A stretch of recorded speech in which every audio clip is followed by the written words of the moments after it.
What's going on, y'all? Rock M. Sabri here. I cover financial trauma, financial empowerment for people who look like me.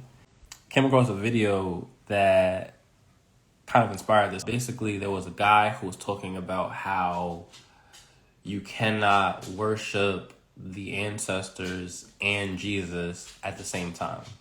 And then there was a woman who stitched his original TikTok with a TikTok of her own, talking about how, as Black people particularly, we have a responsibility through these platforms to share accurate information regardless of what our personal views are, where I agree with her.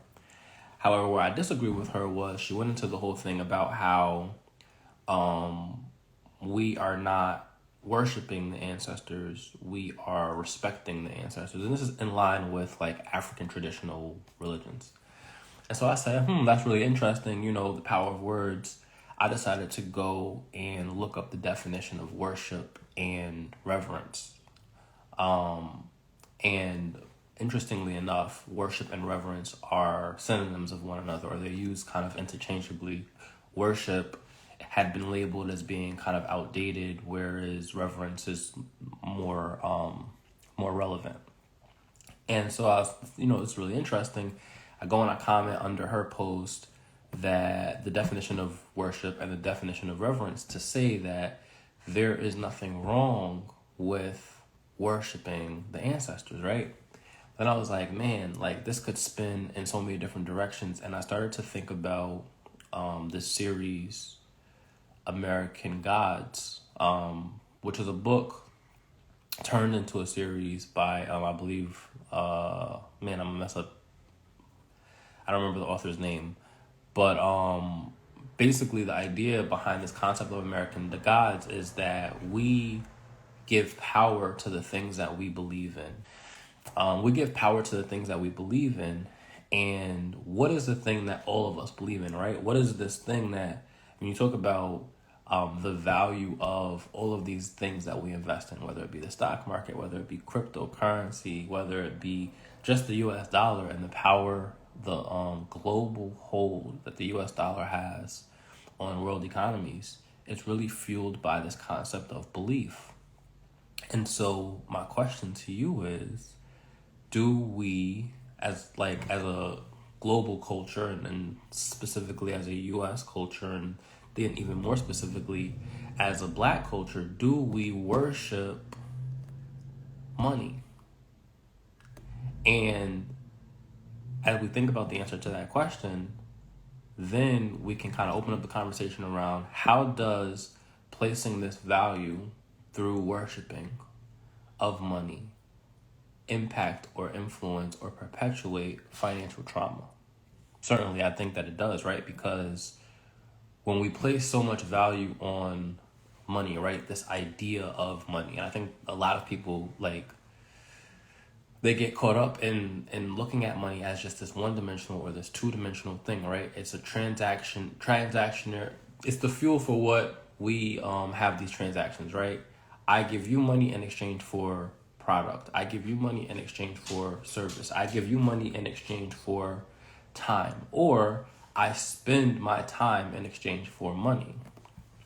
And people will create their whole existence around this idea of the acquisition of money, right? So in a way, by giving so much energy, so much of our physical energy, so much of our mental and emotional energy, so much of our spiritual energy to money, we kind of become, and this is going to be an interesting kind of divot, we become worshipers of money, or we become slaves to money. And through the servitude to money, we then by default become worshipers of money. So we're placing money on this very high pedestal, almost as if money is a deity. And there are some spiritual practices that view money, or that view monetary arrangements through the lens of spirituality, in that there are deities that represent money. Pulling back the layer of that statement into this question around how does it perpetuate financial trauma, as we value or place value on consumerism, right? As we place value on the wearing of our wealth or the demonstration of our wealth through the cars we drive and the clothes we wear or the accessories that we have on, or the locations that we get to stay at, and what are the amenities that come with that locations. And I'm not shaming anybody for doing these things, right? I like nice things. If I travel, I want to be comfortable. I don't want to be in a shack that, has a hole in the ground for a toilet. I want running water. I want hot water. I want electricity. However, there is like this theme, especially with social media, powering the glamification of what success looks like financially, or through the lens of entrepreneurship, or just through the lens of being a human being, right? This whole rise of the influencer. Well, what does that mean? Who are these people influencing you, and what makes them what puts them in a position to influence over anybody else? And as I've gotten into this space of creators, right? And intentionally using the word creator rather than influencer, the term influencer has been used as applied to me when it comes to this content, because it is hugely influential. However, there are people out there who, like, their whole life is social media. I mean, you look at the rise of the Kardashians, right? They're the influencers. They're like the original influencers, right? What is the foundation of what their success looks like? It's all centered around money. I do know that there's this concept within our communities around money being the root of all evil, right? Often misquoted scripture of money being the root of all evil. In that people very quickly will correct me and say, no, it's not money being the root of all evil. It's the love of money that is the root of all evil. And most times it's boiled down incorrectly, right? It said money is the root of all evil, and we internalize that as some kind of internal shame, mistrust, guilt, cognitive dissonance, as it relates to existing in this state of lack or poverty. When it comes to overcoming the boundaries, or the obstacles rather, that exist in living a life of wealth. But then when we get to a point where we live a life of wealth, then our focus become, and this like concept of selling your soul to the devil, does this then become centered around the acquisition of more money, more money, more money? So it's a deep topic, and it can go in so many different directions, because I think not having money perpetuates financial trauma. I think having money perpetuates financial trauma. And it's really the value that we assign to money through our beliefs, through our practices. What is it that we're sacrificing? What is it that we're giving up, particularly as it relates to time, in order to get money? And then what is the thing that we're looking to accomplish in getting money? So I was reflecting on my own experience in corporate America and leaving corporate America this morning, actually. And I said, to myself, I started working when I was 16 years old. And I was working because my mom told me, like, go get a job, right? It's the conversation that the parents have with their kids. And I think a lot of times, like, that knee-jerk reaction, go get a job, is to keep, especially coming out of minority communities, urban communities, especially if they're rougher urban communities, is really stay out of trouble, right? Go get a job so you can stay out of trouble. Go get a job so that you can build skills that make you marketable so that you can go and get a job somewhere else. And so it's this laddering, right? I get this level of experience and I can do this thing. I get this level of experience and I can do this thing. I get this level of experience and I can do this thing. But I realized as I was reflecting today that I only worked because I thought that was the thing I was supposed to do, right? Like, there was no goal tied to that. And as I listened to conversations with other entrepreneurs around, financial freedom and what that looks like for them, what is the purpose behind the work that they do, or the work that they did to get to a place where either they're eliminating massive debt, or they're buying into real estate, or they're investing in the stock market so that they can achieve freedom. The lines of similarity in all of those experiences are that they're working towards some purpose. And so as a child at 16 years old, I know there's people who start working at 14 years old, but, in those ages of your early teens or late teens where you're working, oftentimes we're told to go to work without there being a solid strategy or a purpose or a why behind that.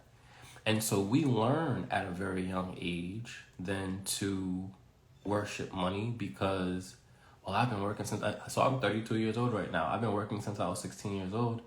I've been working half my life.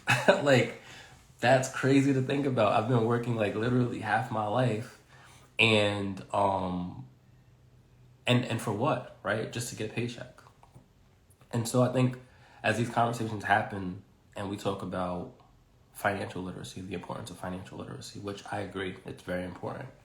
And we talk about entrepreneurship or being work optional, right? Not having to spend your time or backbreaking hours in a space where maybe you're mistreated or undervalued or just viewed as kind of a cog in the machine.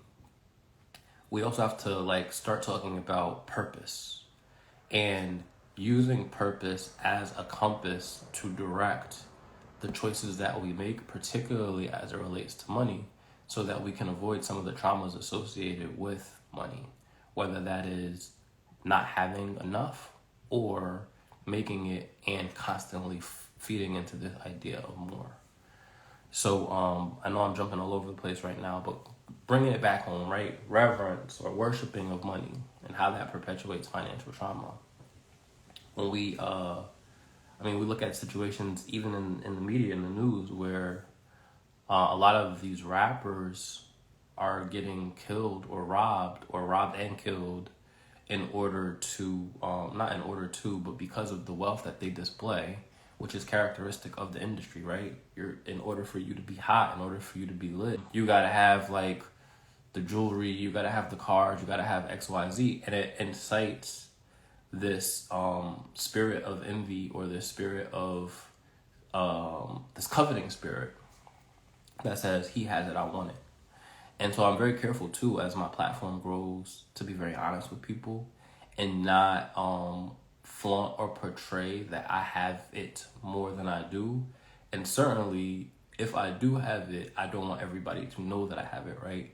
And so I made a reel, a TikTok turned reel, maybe last week or so, where I was talking about how I discovered that people are actually Googling my net worth.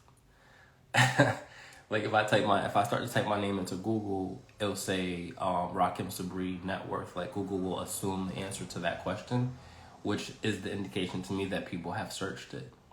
The services that I offer are not offering financial advice, right? I'm speaking about the mindset. I'm speaking about your relationship with money. I'm speaking from a place of education. I'm not saying, oh, if you listen to Rakim Sabri, this is what you need to do. And it's funny because again, scrolling TikTok, I spend a lot of time consuming content on these platforms. This particular account came up because I searched financial coaches.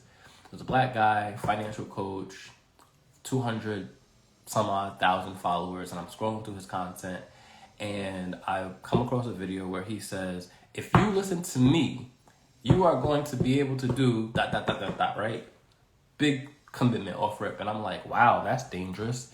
And so he's like, if you click the link in my bio, you will get this whatever step, plan, path to whatever, right?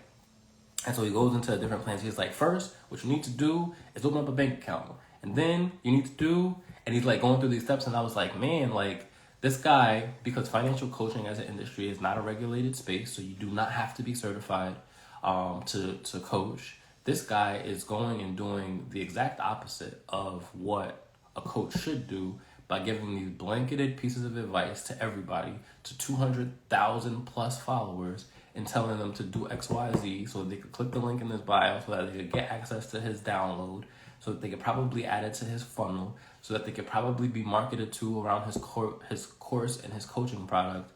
And I'm like, man, like people have really learned how to turn this into a hustle. But beyond turning this into a hustle, there is now dangerous misinformation or dangerous approaches to sharing information that says this is the way that you do it. and if you follow this way, you'll be successful. So I'm scrolling through the dude's page and I'm seeing him like in a pool at whatever, like using the lifestyle marketing, just full lifestyle marketing. And I'm like, if I was not me, if I was like just a consumer or somebody who wanted to escape their situation and I came across this piece of content, I would be tempted to follow through, right? I would be tempted to listen to this guy. I would be tempted to do whatever it is that he says I need to do.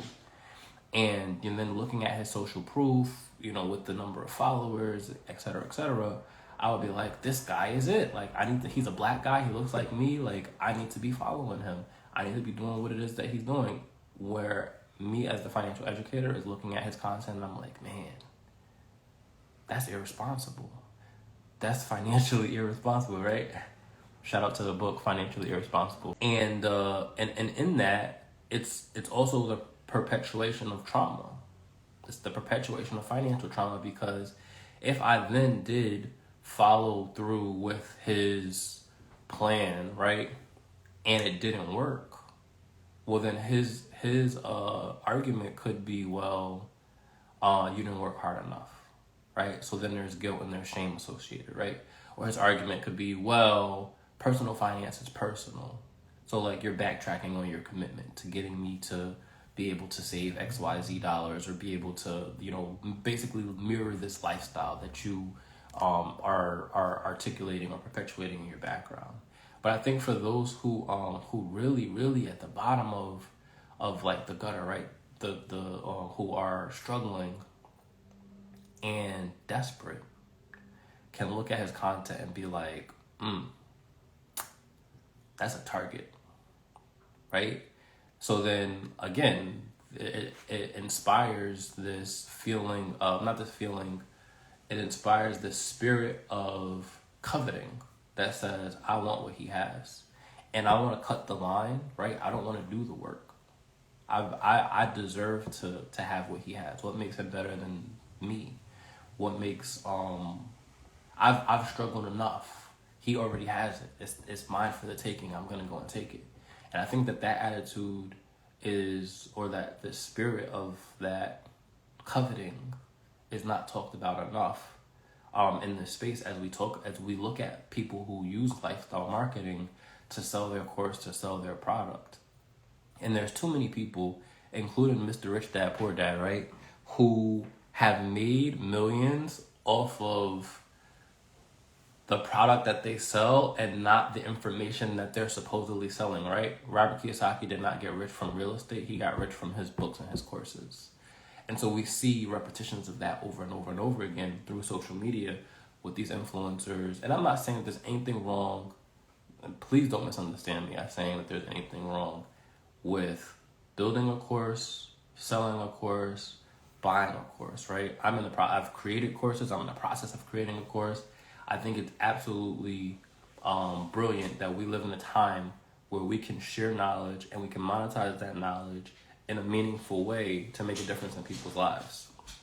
Where I think that there's a problem in this environment of coaches and courses is that the marketing around the coaches and the courses are creating unrealistic expectations for the audiences that makes it difficult for people who, like me, want to approach this space of education from a place of integrity, right? From a place of, I have information that you might want or that you might need, and I deserve to get paid for packaging this information. To put a course together is not free, so I at least deserve to get paid for the amount of money that I've invested in creating this course or this program.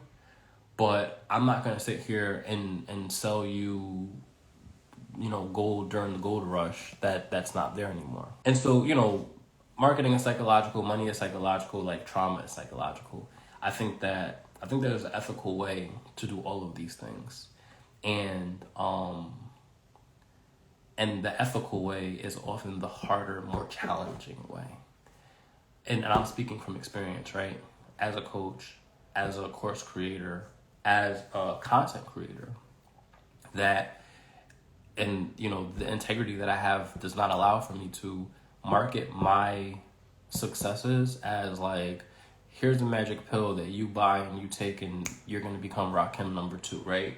If you listen to me, you're going to end up buying a house in 6 months. If you listen to me, you're going to end up having 850 credit score in 6 months. If you listen to me, you're going to end up, being able to save XYZ dollars and duplicate the gains in the stock market. Because the reality of the situation is that no amount of information that I share based off of my personal experience and the knowledge that I've acquired over the course of this time that I've studied and been in the space is going to change your life if there are not certain situations aligned to make that thing happen. I recently came to the conclusion that although my success, and I'm using air quotes for success, right? Although my success has been self-directed, my success has also been dependent upon the support of the people in my environment, right? The people that I've surrounded myself, the team that I've built. My success has been dependent upon timing, right? So what is the current environment as it relates to rate, as it relates to credit, as it relates to income, as it relates to inflation, as it relates to just being in the right place at the right time. And so the last thing that I'll say is my success has been dependent upon getting lucky, right? Striking gold. And I was raised to reject this notion of luck, right? Luck does not exist, right? Coincidence does not exist. And I still maintain that positioning. I used to get offended when people would call me lucky. But I also realized that when, to kind of make this a little bit more scientific, when you look at probability and chance, right? You even looking at, flipping a coin, right? There's no way for you to guarantee that if you flip a coin 100 times, that 100 times it's going to land on heads, or that 100 times it's going to land on tails. But you add more than the two variables of heads or tails. You add the variables of what poverty looks like. You add the variables of what income looks like. You add the variables of what age looks like. You add the variables of what being a black man looks like. You add the variables of what education, the timing that I've received that education versus the timing that I've been able to execute on that education looks like. You add the variable of location and what that looks like. The house that I ended up buying to change the trajectory of my future and the future of my family at 26 years old was a part of an estate, right? So I was able to buy my house for significantly cheaper than what the market was offering it for because somebody died. I just want that to sink in.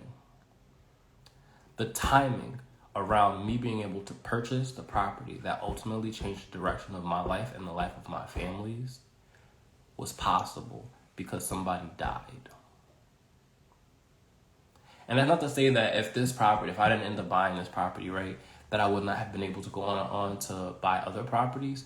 But I was able to buy this property because somebody died. It was a part of an estate. So they were very motivated to get rid of this so they can settle the estate and pay off the heirs. And because of that, I was able to acquire the property at a particular price point. And since then, over the last 6 years that I've owned this property, experienced massive appreciation in value. Because any house that I would have purchased would have appreciated over this time, right? But massive appreciation in value, which in turn opens up other opportunities because somebody died. Probability, chance, timing, looking at it from a scientific perspective and saying, I just happen to be in the right place at the right time. I happen to undertake this goal at the right time. Because if I hadn't started taking the steps 3, 4, 5 years before to get to a place where I was ready to execute on this opportunity, then somebody could have died and the house could have been $1, but I wouldn't have been in a place to acquire that. And so when I think about this concept of luck, yes, it's offensive to think that, somebody waved the magic wand and I was able to get this opportunity that somebody else wasn't. But when I think about this concept of being prepared to take action in a situation where I'm in the right place at the right time, well, that's my responsibility, right? That's my accountability. And so going back to this idea of like worshiping money and the trauma that it causes, for anybody who's listening or for anybody that will listen, it's very important for us to define what success looks like for us financially. I think it's very important for us to define what money represents, because money is a symbol. Money is not a thing. Money is a symbol. It's representative of something, right? Money is a piece of paper. So when we define what money represents to us, and we define what success looks like for us, we can then learn how not to worship money, how not to revere money as a deity, but how to look at money for what it is, which is a tool, and then how to use that tool to position us for what success looks like in the way that we define it. And so, does success look like owning a mansion to you? Does success look like having a pool in your backyard that you never use? Does success look like having a garage full of exotic cars? Does success look like wearing, jewelry? Does it look like travel? Does it look like spending time with your family? Does it look like what the find out how to define what success looks like for you, and reject the notion that social media pushes onto you around how to be successful. Second big takeaway that I want people to have from this is make decisions and move through purpose. And if you have children, do not perpetuate the same choices or traumas that our parents perpetuated onto us, right? Especially as it relates to going into work. So if you have a 16-year-old or 14-year-old or 18-year-old and you're telling them that they need to go get a job, you need to tell them why they need to go get a job. Don't have them out here working for half their life until one day they wake up and have an epiphany of, why am I doing this thing? Because then they'll learn by default to place a value on money from the perspective of worshiping in the way that we're talking about it, right? And if they are ever separated from that money, whether that be through firing, laid off, quitting, etc., accident, etc., the trauma of being ripped away from their God is going to be significant. But if you give them purpose and you tell them, okay, you need to go get a job so that you can do XYZ thing. You need to get a job so that you can buy your freedom, right? One day, through the acquisition of assets, through the acquisition of, or even if you're taking it out of the lens of money, you need to go get a job so that you can learn skills that you can bring home to start your own business, right? And I think the same logic can be applied to this idea of college too. You need to go to school so that you can do XYZ thing. Stop sending children out into the world unprepared to do these tasks when they don't understand why they're doing these tasks. That's my call to action. Give them purpose. And then the last takeaway that really kind of took me away while I was talking about it was, don't discount what preparedness looks like in the right time, in the right place, right? So, like I said, I don't like to use the term luck. I don't like to believe that, somebody waved the magic wand and I got lucky in certain instances, but I definitely know that because one thing happened and I was in the right place at the right time, because these variables lined up for me, that I was able to make decisions or choices that ultimately had an impact, a long-term impact, a long-term positive impact in changing the trajectory of what things look like for my family. And I say that, and I said that very vaguely, but I'm going to be very specific too. I bought a multifamily home when I was 26 years old.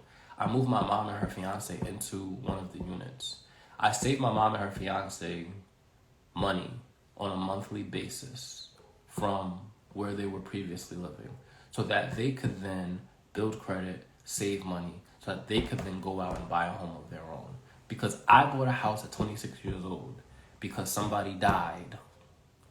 I was then able to allow for my mom and her fiance to buy a house. Within this family structure, we have 2 houses based off of the decisions and the choices that I made. That's powerful. in addition to being able to provide an environment for them to build so that they could buy a house, the experience of buying a house that I was able to articulate and talk about through the lens of all of my experiences allowed for, let me just count, 1, 2, 3, at least 3 other people purchasing property because they saw through the lens of my example, through the lens of what I've articulated in telling the story, through my book Financially Irresponsible, or through the TED Talk that I delivered, right? And so I am directly responsible through the purchasing of my house. I'm directly responsible for the purchase of at least 4 different houses within my network because somebody died. That's crazy.